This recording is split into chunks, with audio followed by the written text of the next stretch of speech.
son armée et toutes les milices, toutes les unités confondues, en état d'alerte maximale.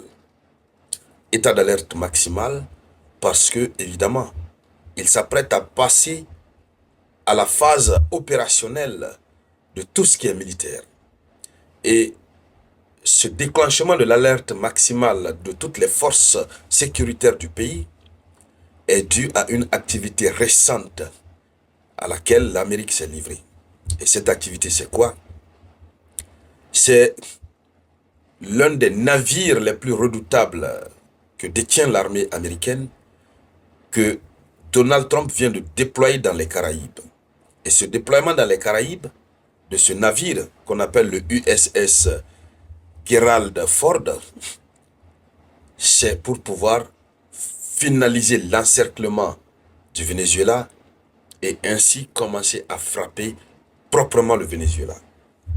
Il y a de cela quelques jours, le Pentagone avait annoncé qu'ils ont réussi plusieurs frappes, je crois 19 frappes au total, sur des éléments narcotrafiquants, c'est ça leur argument, des éléments de narcotrafic, et qui auraient entraîné plusieurs morts. Mais bien avant cela d'ailleurs, le Venezuela connaît une sorte d'encerclement où nous avons des bombardiers américains qui viennent procéder à des répétitions, des simulations de frappes sur le Venezuela. Mais vous le savez aussi que le Venezuela est fortement soutenu par la Russie, fortement soutenu par la Chine, fortement soutenu par l'Iran. D'ailleurs, la Russie et l'Iran n'ont pas cessé de ravitailler le Venezuela en équipement militaire. Et donc, malgré tous ces avertissements, malgré tous ces mouvements, l'Amérique passe à une autre étape. Et le Venezuela, à travers son président, Nicolás Maduro, ne veut pas du tout se laisser faire. Et c'est ainsi que l'alerte est déclenchée. Mais qu'est-ce qui s'est passé concrètement? Quelle est la position défensive sur laquelle le Venezuela vient de se mettre et qui étonne? C'est donc de cela que nous allons parler dans le cadre de cette conférence géopolitique dédiée à l'actualité mondiale. Mais bien sûr, avant de continuer, acceptez, comme d'habitude, de partager la conférence, mettez beaucoup de likes et n'oubliez surtout pas de cliquer sur le bouton s'abonner si c'est votre première fois d'être là. Allons-y donc dans les profondeurs. Alors, selon l'annonce officielle faite par le président Nicolás Maduro, il a fait cette annonce alors que le porte-avions USS Gerald Ford est entré dans les Caraïbes.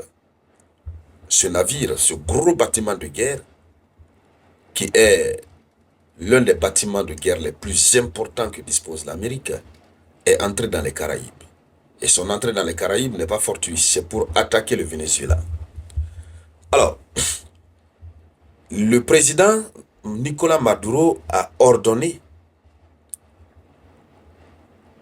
que soit activée la phase supérieure du plan d'indépendance 200. Et le plan d'indépendance 200, c'est ce plan, c'est un dispositif qui a été créé, j'allais dire, pour répondre à toute activité militaire américaine dans la région. Donc, le plan d'indépendance 200 a été créé par l'armée de Nicolás Maduro pour répondre à toute activité hostile, militaire des États-Unis d'Amérique dans la région des Caraïbes. Et donc, ça veut dire que la confrontation, c'est pour très bientôt. Alors, ce plan comportait plusieurs phases. Maintenant, ils ont activé la phase supérieure. Les premiers éléments avaient été activés. Cette fois-ci, c'est la phase supérieure. Et donc, c'est un périmètre de mobilisation élargi. Et ce périmètre de mobilisation concerne les forces terrestres. Donc, dans le cadre du plan d'indépendance 200, il y a les périmètres de mobilisation. Dans le périmètre de mobilisation, on a les forces terrestres, les forces aériennes, les forces navales, les missiles et la milice bolivarienne. Tous ces éléments sont désormais placés en état de préparation opérationnelle. Les missiles vénézuéliens sont en état d'alerte, les milices, la police, la gendarmerie, l'armée de terre, l'armée de mer, l'armée de l'air sont tous en position opérationnelle. Alors, et le président Maduro a accompagné cette alerte par un message. Il a dit ceci. Il dit, si le Venezuela est attaqué, la réponse sera une grève générale, insurrectionnelle et révolutionnaire. Contre les États-Unis d'Amérique, bien entendu. Tout le peuple va se lever contre l'Amérique. Donc, le ton qu'il a utilisé, c'est un ton beaucoup plus défensif. Et ce ton défensif, c'est un avertissement de guerre populaire. Parce que s'ils le font, même les citoyens vont être armés à se lever contre la puissance étrangère qui veut imposer son dominium sur le Venezuela. C'est ce que ce message veut dire. Donc, en rappel, les opérations américaines dans les Caraïbes, j'allais dire, on a assisté à un déploiement américain. Washington a confirmé 19 frappes récentes contre des réseaux de narcotrafic dans les Caraïbes et le Pacifique, ce qui a causé 76 morts selon le Pentagone. Et immédiatement, le gouvernement vénézuélien a réagi. Le gouvernement vénézuélien accuse les États-Unis de masquer une opération militaire d'encerclement. Pour le Venezuela, ce n'est pas une lutte contre les narcotrafiquants. Ou les narcotrafics, c'est évidemment une lutte, c'est-à-dire c'est une activité militaire d'encerclement du Venezuela, puisqu'ils veulent, coûte que coûte, soumettre le Venezuela aux caprices et aux dictats des États-Unis d'Amérique. Et c'est ce que le président vénézuélien ne veut pas. Parce que le Venezuela dispose de la plus grosse réserve de pétrole au monde. Alors, le ministère vénézuélien de la Défense a donné sa position claire. Le chef de ce ministère, le général Vladimir Padrino Lopez, il a déclaré que les forces armées bolivariennes préserveront à tout prix les intérêts sacrés de la nation. Ça veut dire que l'armée est totalement avec le président Maduro.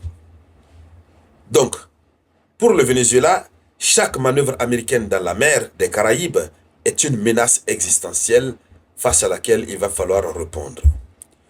Et ainsi donc, quelles sont les répercussions? Il y a un risque d'assister à un face-à-face géopolitique qui va avoir des répercussions régionales très graves. En tout cas, mesdames et messieurs, voici ce qu'il faut dire d'abord à ce niveau. Alors, de Russie. Mesdames et messieurs, l'Ukraine et ses alliés de l'OTAN viennent d'être pris la main dans le sac en plein flagrant délit par la Fédération de Russie. C'est encore un échec et la riposte russe a été imminente, directe et correcte. Mesdames, et Mesdemoiselles et messieurs, alors il s'agit d'un détournement d'un avion de combat MiG-31, un avion de combat porteur du missile Kinjal. Oui, un détournement d'un avion de combat qui vient d'échouer par les hommes de Volodymyr Zelensky et le renseignement britannique plus précisément. Mais la correction qu'ils ont reçue de la Russie, mesdames, et Mesdemoiselles et messieurs, elle en dit très long. Alors, qu'est-ce qui s'est réellement passé? Qu'est-ce qui n'a pas marché et quelles sont les intentions, le but caché derrière cette information, cette actualité? Alors, selon l'annonce qui a été faite, Volodymyr Zelensky et ses alliés ont organisé un scénario de détournement d'un avion de combat MiG-31. C'est un avion qui porte des missiles Kinjal. Vous connaissez vous-même les missiles Kinjal. Ce sont des missiles qui font peur à l'OTAN. Ça fait peur à l'Ukraine. Et ils connaissent les capacités du missile Kinjal. La preuve en est que on a vu ce que le missile Kinjal est capable de faire en Ukraine. Alors, ils sont entrés en contact avec les pilotes russes pour pouvoir porter l'avion et aller le déposer et aller avec l'avion vers une base de l'OTAN, une base des forces armées otaniennes, donc hors du territoire russe. Chers dames, chers messieurs, mais Moscou a réagi avec une réplique qui a permis de frapper un aérodrome. Oui, une réplique qui a permis aux Russes de frapper un aérodrome ukrainien et détruire des avions de combat F-16. Une réplique adéquate. Moscou n'a pas gardé sa langue dans sa poche. Et les Russes l'ont dit qu'on a fait ça en réplique. Écoutez vous-même ce que la Russie dit. Mais nous allons décortiquer qu'est-ce qui se cache derrière ça. C'est ce qui se cache derrière ça que vous devrez savoir. C'est une grosse provocation que l'Ukraine et ses alliés de l'OTAN préparaient contre la Russie. Une provocation de grande ampleur. Vous comprenez? Une grosse provocation. Allons d'abord dans l'information officielle et nous allons décortiquer, vous allez comprendre pourquoi. Mettez beaucoup de likes à la vidéoconférence, partagez-la au maximum dans tous les groupes possibles. Surtout, n'hésitez pas de vous abonner si vous êtes nouveau à la page. Notre but, c'est d'informer le million de personnes. Les Otaniens viennent d'être pris au piège, c'est un échec qui mate. Mesdames et messieurs, qu'est-ce qu'ils disent? Le FSB, le service de sécurité et de renseignement russe, le FSB, déjoue une tentative de Kiev de voler un avion MiG-31 porteur du missile Kinjal à des fins de provocation. À des fins de provocation. Mais qu'est-ce qui se passe? Qu'est-ce qui n'a pas marché? Alors, je sais que vous tous vous êtes perdus par rapport à ce vol d'un avion de combat. Mais qu'est-ce qui n'a pas marché? Allons-y encore dans la profondeur. Selon l'annonce, selon le FSB, les services ukrainiens aidés par le renseignement britannique ont tenté de recruter un équipage afin de voler un MiG-31 équipé du missile Kinjal. Un MiG, un avion de combat MiG-31 équipé du missile Kinjal. Le projet visait à le diriger vers une base de l'OTAN. C'était ça le projet. Diriger l'avion vers une base de l'OTAN pour le faire abattre. Pour le faire abattre. Alors, voilà où vient la provocation. Nous allons la décortiquer en 2 ou 3 phases. Vous allez comprendre la chose. Mesdames et messieurs, vous allez vous-même comprendre la chose. La tentative a échoué et n'a entraîné qu'une riposte russe contre l'aérodrome ukrainien avec des F-16. Pas avec un F-16. Contre l'aérodrome ukrainien avec des F-16 dans son parking. Ouais. Voilà ce qu'on appelle une réplique. Une grosse réplique. Mesdames et demoiselles et messieurs. Alors, qu'est-ce qui se passe? Je vais prendre la première phase de décortiquage. La première phase de décortiquage est que, premièrement, l'OTAN et l'Ukraine cherchent des voies et moyens comment détruire un avion de combat F-16 russe pour mettre cela à Mondovision et puis chercher un embrasement total de ce conflit russo-ukrainien parce que les Russes l'avaient dit. Tous ceux et celles qui vont oser détruire notre avion de combat trouveront malheur en chemin. Les Russes l'avaient dit qu'ils croient que c'est où va déclencher réellement la 3e guerre mondiale. On avait vu les multiples menaces de Medvedev, de Poutine, de M. Dmitry Peskov, de l'ambassadeur de Russie en France. On a vu les multiples menaces. Vous comprenez? Ça, c'est le premier scénario. Abattre un avion de combat russe pour intensifier plus précisément le conflit, pour l'embrasement du conflit. Ça, c'est de 1. Parce qu'ils savent que derrière ça, il y aura une réplique. Mais Moscou n'est pas dupe. Les Russes ne sont pas dupes. Deuxièmement, selon nos décortiquages, sachant bien que l'Ukraine n'a pas de missiles à moyenne ou à longue portée, sachant bien que les missiles Kinjal russes sont des missiles russes et des avions de combat russes qui ont une efficacité performante que l'OTAN ni l'Ukraine n'ont pas. Donc l'OTAN mis pour qui? Les Américains et Européens. Ils n'ont pas ce type d'avion de combat. Ils n'ont pas ce type de missile. Alors, comment faire pour avoir ce type d'avion et ce missile dans leur armoire militaire?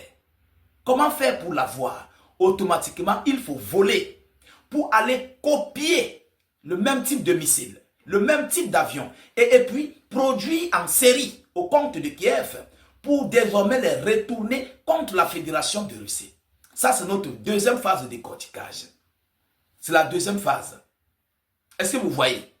Détourner l'avion, la mettre chez nous, la confisquer, et puis l'étudier, créer un même type d'avion dans notre armoire militaire otanienne, la multiplier en stock. Vous comprenez? Désormais, avoir la copie des MiG-31 porteurs de missiles Kinjal, copier aussi le missile de Kinjal en question. C'est un missile qui fait peur à l'Europe. Et donner ce missile à l'Ukraine, désormais, commencer à frapper ce même type de missile contre la Fédération de Russie. Et comme c'est un missile performant, ça va servir à l'OTAN d'étudier quel est le système anti-aérien qui peut contrer ce missile Kinjal. Comment nous pouvons contrer ce missile? Avec quoi nous pouvons contrer ce missile? C'est ça en fait qui est caché derrière les mémoires des Occidentaux. C'est ce que je vous dis là. C'est ça qui est caché derrière eux. Ils ne savent pas comment étudier ce missile Kinjal, par comment le détruire. Sachant bien que nous sommes proches d'un embrasement d'une troisième guerre mondiale. Ça peut déclencher à tout moment. On ne le souhaite pas. Mais à ce niveau où vont les choses, la troisième guerre mondiale peut déclencher à tout moment. Alors, les missiles que la Russie possède là, nous n'avons pas encore les systèmes adéquats pour les détruire. Comment faire? Vous voyez tout ce type de provocation que l'Ukraine et ses alliés ont programmé contre la Russie. Alors, mesdames, mesdemoiselles et messieurs, vous comprenez que c'est un long dossier. Les Otaniens ne savent plus que faire. Parce que du côté américain, ils ont refusé leurs missiles à longue portée à Kiev. Ils ont refusé catégoriquement. Ils ont refusé. Déjà avec un avion de combat, un avion de combat MiG-31 russe, ils peuvent entrer en Russie, sortir comme ils veulent. Parce que l'avion a l'identification russe. Vous comprenez? Pour créer des sabotages contre la Russie. Ils peuvent entrer avec l'avion, puis frapper sur la Russie, ressortir avec. C'est un avion russe. Donc les provocations sont énormes. Mesdames, mesdemoiselles et messieurs, mais malheureusement pour eux, ça vient d'être voué à l'échec. Échec total et cuisante. Sans commentaire. Oui. Alors, mesdames et messieurs, voilà l'information que j'avais à vous relayer dans cette vidéoconférence.